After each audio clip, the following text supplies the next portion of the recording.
Hyde Street, the latest from the Ghost Machine world, is a character-driven horror series. In every city and town of every country road and Metropolis Avenue, if you make a wrong turn, you might find yourself on Hyde Street. But be careful who you talk to and what you do, because the consequences can make death itself seem like an easy way out. An elderly woman, seemingly a sympathetic figure. She seems lost. She's gotten turned around with her groceries. She can't find her way home. Then suddenly from nowhere appears Pranky.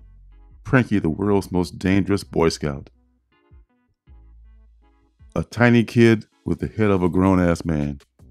Pranky offers to help the woman. She seems relieved at first, but then Pranky starts to speak to her, and Pranky knows everything about her. Pranky knows what she's done in the past. This woman has been bad to children, and Pranky punishes people who are bad to children. After Pranky has his fun, we're introduced to Mr. X-Ray. It seems Mr. X-Ray and Pranky have beef.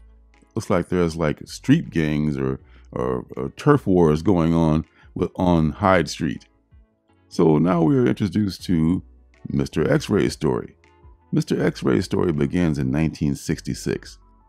He's that sleazy guy who came up with all those ads that we saw in the comic books back in the day.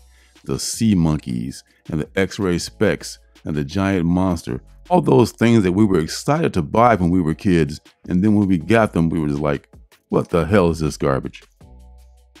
And the worst thing about Mr. X-Ray is the way he treats his daughter. His daughter shows up one day at his job, and he just treats her horribly. If you didn't hate this guy before, you definitely would hate him after you see what he does to that little girl. There are other denizens on Hyde Street, like Miss Goodbody. We have not been formally introduced to her yet, except for a bit of a tease full color page at the end.